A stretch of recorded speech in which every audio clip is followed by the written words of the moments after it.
Have you ever had a seemingly innocent encounter जो कि आपको एक अजीब सी फीलिंग के साथ छोड़ दे, only to realize it much later that it was the beginning of something far darker. Swati एक लड़की जिसकी उम्र 23 साल की है। वो चंडीगढ़ के CTU बस में ट्रैवल कर रही थी। CTU बसेस चंडीगढ़ के मेनली अर्बन और सब अर्बन एरियाज को कवर करती है। It was an ordinary day, at least Swati को ऐसा लग रहा था कि तभी उसने एक औरत को नोटिस किया जो कि जस्ट उसके सामने वाली सीट में बैठी हुई थी। जब वो उस औरत को देखती है तो बहुत अजीब से और क्रीपी तरीके से स्वाति को देखे जा रही थी। उसकी आंखें बहुत डार्क थी और वो कॉन्स्टेंटली सिर्फ स्वाति को देखे जा रही थी, जैसे कि वो स्वाति की हर मूवमेंट पे नज़र रख रही हो, उसकी हर एक्टिविटीज़ को नोटिस कर रही हो। स्वाति को उस औरत को देखकर बड़ा अजीब सा लग रहा था, बट वो बस इग्नोर कर देती है उस औरत को और कुछ और सोचने लग जाती है। देखते ही देखते अब स्वाति का स्टॉप आ चुका था जहाँ पे उसे उतरना था। स्वाति खड़े होती है और उसके साथ बहुत सारे पैसेंजर्स थे जो उसी स्टॉप में उतरने लग रहे थे। तो क्या होता है, जब बस चल रही है और एकदम से स्टॉप आता है तो एकदम से ब्रेक लगती है और रुकती है, तो थोड़ा सा धक्का सा पड़ता है। तो वैसे ही धक्का जब पड़ता है तो स्वाति को फील होता है जैसे कि किसी ने एकदम से उसके बाल ऐसे पकड़ के ऐसे थोड़े से खींचे हैं। अब एकदम से धक्का पड़ा है तो पीछे भी इतनी सारी भीड़ है तो ओके ठीक है, किसी का हाथ वाथ लग गया होगा, तो स्वाति ज़्यादा सोचती नहीं है।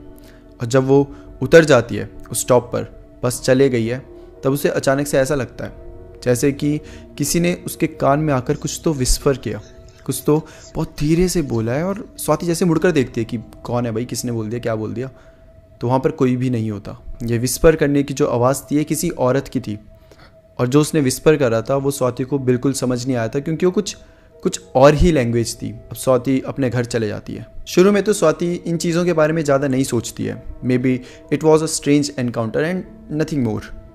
बट जैसे जैसे दिन बीतने लगते हैं स्वाति के साथ कुछ बहुत अजीब चीज़ें होने लगती हैं। स्वाति को बहुत अजीब से ड्रीम्स आने लगते हैं जहाँ पर उसको कुछ शैडोज़ दिखती थी जो कि उसका नाम विस्पर करती थी। स्वाति एकदम से उठ जाया करती थी, बट स्टिल उसको कॉन्स्टेंटली ऐसी फीलिंग आती थी जैसे कि कोई उस पर नज़र गड़ाए बैठा है। स्वाति की जो चीज़ें थी, जो उसके ऑब्जेक्ट्स थे, वो मिसप्लेस होने लग जाते थे। जैसे कि मानो उसने कुछ चीज़ कहीं पर रखी, वो रूम से बाहर गई और जब रूम में वापस आती थी तो वो चीज़ वहाँ पर होती ही नहीं थी। इनफैक्ट वो कहीं ऐसी जगह होती थी जहाँ उसके होने का सवाल ही पैदा नहीं होता। स्वाति को अच्छे से याद होता था कि नहीं यार, ये चीज़ तो मैंने अभी बेड पे रखी थी, और जब देखती थी तो वो कहीं हॉल में गिरा हुआ है, कहीं अलग ही जगह है। मतलब बहुत अजीब चीज़ें थी ये सब। ऐसे ही करीबन 2-3 दिन बीत जाते हैं। अब रात का समय था और स्वाति बस सोने ही लगी थी। ऑल्दो उसको बहुत अजीब सी फीलिंग थी क्योंकि जो पिछले 2-3 दिन से हो रहा है वो बहुत अजीब चीज़ें उसके साथ हो रही है, तो बहुत एक अजीब सी ही अंदर से ही उसे घुटन सी होने लग गई थी इन सब चीज़ों की वजह से। अब वो सोने लग ही रही थी कि तभी फिर से स्वाति को वो औरत दिखाई देती है। वो औरत स्वाति के घर के बाहर ही खड़ी थी और वो स्वाति को देखे जा रही थी और बहुत क्रीपी तरीके से स्माइल कर रही थी। स्वाति जब उस औरत को देखती है तो कंफ्यूज हो जाती है कि ये औरत आखिर यहाँ क्या कर रही है। उसको तो कोई बैक स्टोरी नहीं पता कि आखिर क्या चल रहा है ये सब, और जो ये सब हो रहा है कि इसके पीछे औरत कहाँ है उसे कुछ नहीं पता। वो बस कंफ्यूज है कि ये औरत वही है ना जो उस दिन बस में थी और ये अब यहाँ क्या कर रही है, और ये फिर से मेरे घर छोड़ो सीधा मेरे रूम की तरफ ऐसे क्रीपी तरीके से देख रही है। स्वाति अभी ये सब सोच ही रही थी कि अचानक से वो उस औरत के पास खींची चली जाती है। ऐसा मानो जैसे स्वाति की बॉडी उसके कंट्रोल में ही नहीं है, वो उसकी बॉडी खुद चल रही है, उसकी बॉडी खुद मूव कर रही है और उसको समझ नहीं आ रहा है हो क्या रहा है। और देखते ही देखते स्वाति अब बाहर उस औरत के सामने जाकर खड़ी हो चुकी है, जहाँ पर सिर्फ एक स्ट्रीट लाइट है जिसकी रोशनी इन तक आ रही है। वहाँ पर चुपचाप खड़े हैं। वो औरत स्वाति से कुछ नहीं बोल रही। एंड फाइनली थोड़े समय बाद वो अपना हाथ ऐसे स्वाति की तरफ करती है। उसके हाथ में एक कपड़ा सा होता है काले रंग का, और ऐसा लग रहा है कि उस कपड़े से कुछ बांधा गया, उसके अंदर कुछ है। वो स्वाति को दे देती है। स्वाति भी उस कपड़े को ले लेती है। देखती है तो उस कपड़े में गांठ बंधी होती है, तो उस गांठ को खोलती है और देखती है तो उस कपड़े के अंदर कुछ गोल सा था, और जब वो ध्यान से देखे तो वो एक आटे का गोला था। आटे के गोले को बालों के साथ रैप करना, ये खुद में ही बहुत अजीब बात थी। स्वाति को समझ नहीं आ रहा था कि औरत है कौन और क्या करना चाहती है। वो औरत धीरे से स्वाति के पास आती है और बोलती है, अब बहुत देर हो चुकी है, रिचुअल कंप्लीट हो चुका है। स्वाति को कुछ समझ ही नहीं आ रहा है कि रिचुअल कंप्लीट हो चुका है, मतलब क्या मतलब है इस बात का। और जैसी स्वाति वापस से उस औरत से सवाल पूछने के लिए ऐसे ऊपर की तरफ देखती है, वो औरत गायब हो गई थी, वो वहां पर नहीं थी, मानो कि वो बस एक हवा के झोंके के साथ चली गई हो। Now desperate for answers, Swati घर में जाकर हर जगह इन चीज़ों के बारे में सर्च करने लगती है। आटे का गोला, बालों के साथ ऐसे मतलब पूरा रैप करा गया, रिचुअल्स, इन सब के बारे में गूगल पर, यूट्यूब पर, कोरा पे, हर जगह जाकर, बट आंसर्स स्वाति को कहीं नहीं मिल पाए। और अब स्वाति बहुत सारे मंदिरों में जाने लग गई है, जितने भी आसपास के मंदिर होते हैं वहाँ जा रही है, इस उम्मीद में कि शायद वहाँ कोई मिल जाए जो उसको इन सब चीज़ों के बारे में बता सके। कई सारे मंदिरों में जाने के बाद भी स्वाति को उसके आंसर्स नहीं मिल पा रहे थे। एंड देन फाइनली एक मंदिर था, एक छोटा सा मंदिर था, ऐसा कोई बहुत बड़ा नहीं था। इनफैक्ट जितने भी मंदिरों में अभी तक स्वाति गई थी, कंपैरेटिवली सबसे छोटा यही मंदिर था। वो इस मंदिर में जाती है और बस ऐसे ढूंढ रही है कि कोई पुजारी मिल जाए, कोई पंडित जी मिल जाए, बट वहाँ पर एक बाबा जी होते हैं। और जब वो बाबा जी के पास जाती है तो बाबा जी उससे पूछते हैं कि तुम्हें क्या चाहिए बेटा। जिस पर स्वाति बताती है कि मेरे साथ ऐसा ऐसा हुआ और एक औरत थी, मेरी बॉडी खुद मूव करने लगी, उस तक खुद गई है, जैसे कि मेरी बॉडी में मेरा कंट्रोल ही ना हो, तो मुझे इन सब का कुछ मतलब ही नहीं पता चल रहा। एंड देन बाबा जी बताते हैं कि हाँ, जिसे तुम ढूंढ रही हो वो मेरे पास है, मेरे पास तुम्हारे सवालों के जवाब हैं। स्वाति को फाइनली थोड़ा सा रिलीफ मिलता है। फाइनली जो वो दर दर भटक कर ढूंढ रही थी, उसको अब वो मिलने वाला था, उसको उसके जवाब मिलने वाले थे। बाबा जी स्वाति को बताते हैं कि पुराने समय में ऐसा माना जाता था कि अगर किसी के बालों के साथ डार्क रिचुअल्स परफॉर्म करे जाएं, तो जो डार्क रिचुअल करता है उसके हाथ में उसके विक्टिम्स के सोल को कंट्रोल करने की पावर आ जाती है, और जो विक्टिम्स होते हैं उनकी सोल पर एक कर्स लग जाता है। वो डार्क रिचुअल्स परफॉर्म करने वाला विक्टिम्स की बॉडी को कंट्रोल कर सकता है, उसके अंदर की सोल को कंट्रोल कर सकता है। इनफैक्ट इतना ही नहीं, वो विक्टिम के फेट को भी कंट्रोल कर सकता है, और वो विक्टिम्स को तब तक नहीं छोड़ता जब तक विक्टिम्स की बॉडी पूरी तरीके से यूजलेस ना हो जाए। इन सम कल्चर्स हेयर्स को पावरफुल लिंक माना जाता है टू अ पर्सन्स सोल, जिनके through one can channel energy, control fate and even bind curses. And तब स्वाति को रियलाइज होता है कि उसके ऊपर एक डार्क रिचुअल करा गया है। उस औरत के हाथों में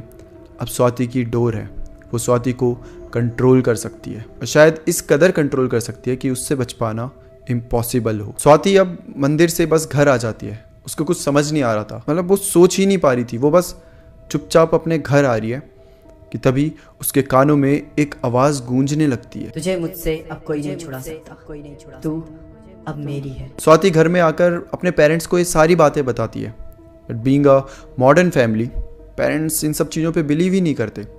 वो सोचते हैं कि स्वाति को कोई भ्रम हुआ है, उसने कोई ऐसे हॉरर स्टोरी सुन ली, कोई ऐसे हॉरर मूवीज़ ये सब देख लिया और उसको ऐसा लग रहा है कि उसके साथ हो रहा है, बट ऐसा कुछ नहीं होता, ये सब डिल्यूजन है, दैट्स इट। और ये सब बोलकर पेरेंट्स स्वाति की सारी बातों को इग्नोर कर देते हैं। इनफैक्ट यही नहीं, बल्कि स्वाति की बॉडी भी अब बहुत ज़्यादा सफ़र कर रही है।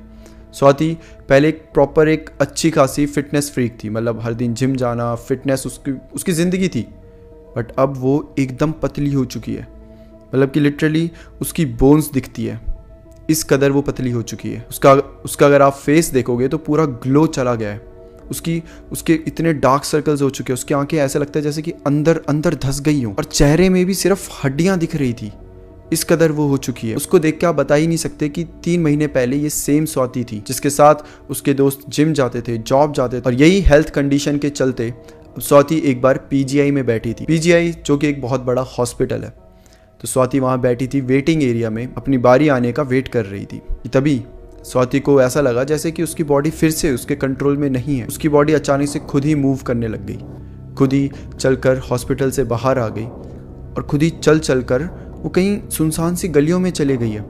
स्वाति माइंड में तो खुद को कह रही है कि क्या हो रहा है, मुझे नहीं जाना, वो पूरी कोशिश कर रही है खुद को रोकने की, खुद को संभालने की, बट कुछ भी उसके कंट्रोल में नहीं था। और देखते ही देखते स्वाति एक सुनसान सी गली में आ चुकी है, और जब वो देखती है तो उसके सामने वापस से वो औरत खड़ी थी।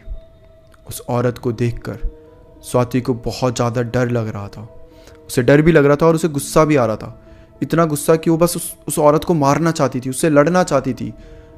बट स्टिल इतना सब चाहने के बाद भी स्वाति वहाँ एक मूर्ति बनकर खड़ी थी। वो अपने हाथ नहीं हिला पा रही थी, वो पैर नहीं हिला पा रही थी, वो कुछ बोल नहीं पा रही थी। वो औरत एक अजीब सी हंसी के साथ स्वाति के पास आती है, उसके कुछ बाल निकालती है और वहाँ से चली जाती है। और स्वाति वहाँ सिर्फ खड़े खड़े उस औरत को जाता देख रही थी। उस औरत को जिसने उसकी ज़िंदगी पूरी तरीके से जहन्नम बना दी, जिसका कुछ लेना देना भी नहीं था, कोई दुश्मनी नहीं, कुछ भी नहीं। स्टिल उसने स्वाति के साथ ये सब करा। वो उसके आंखों के सामने से जा रही है और स्वाति कुछ नहीं कर पा रही। स्वाति को कुछ समझ ही नहीं आ रहा। उसकी बॉडी फिर से खुद मूव करने लगती है और देखते ही देखते स्वाति अपने घर आ जाती है। ना तो वो अपना चेकअप करवा पाई हॉस्पिटल में, ना वो उस औरत को कुछ कर पाई। स्वाति को ऐसा लगता है जैसे कि उसकी बॉडी में कोई और भी हो, जैसे कि मानो एक सोल और हो और वही उसकी बॉडी को कंट्रोल कर रही है। बॉडी की मूवमेंट्स वो स्वाति के बिल्कुल कंट्रोल में नहीं होती। कभी कभी तो ऐसा लगता है जैसे मानो कि स्वाति अपनी ही बॉडी में कैद हो चुकी है। और रही बात स्वाति के पेरेंट्स की, कि स्वाति को बाइपोलर डिसऑर्डर है, जिसमें आपके शरीर तो एक होता है बट आपके अंदर कई सारी सोल्स होती है। अगर आप इसके बारे में सर्च करोगे तो आपको पता चलेगा, जैसे कि कई सारी मूवीज़ में भी, अपरिचित में है और बहुत सारी ऐसी मूवीज़ है। बट सिर्फ स्वाति को ही पता है कि इन रियलिटी वो बीमार नहीं बल्कि शिकार है। तो गाइज ये थी स्वाति की स्टोरी। ये हमसे स्वाति ने ही शेयर करी है। अभी हाल फिलहाल में वो बिल्कुल, उसकी हेल्थ में कोई सुधार नहीं है, उसकी कंडीशन सेम है।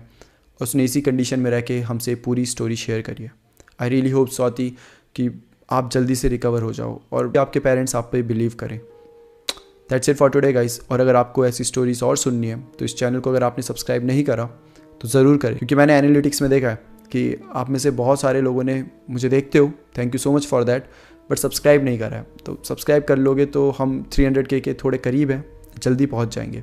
और जब 300K होगा ना तो हम कुछ बहुत तगड़ा लाने वाले हैं, बहुत तगड़ा। जैसे कि 200K स्पेशल, अगर आप मेरे पुराने व्यूअर्स हो, पुराने सपोर्टर्स हो, तो आपको पता होगा 200K स्पेशल में हम एक नई वीडियो लेकर आए थे जिसमें बहुत कुछ था, जिसको आप सब ने भी बहुत प्यार दिया था। तो वैसे ही हम 300K स्पेशल में भी कुछ लेकर आने वाले हैं। तो जितना जल्दी हो सके आप 300K तक हमारे चैनल को पहुंचा सकते हैं। That's it for today. फिर मिलते हैं हम किसी और टॉपिक के साथ। तब तक के लिए bye bye and take care.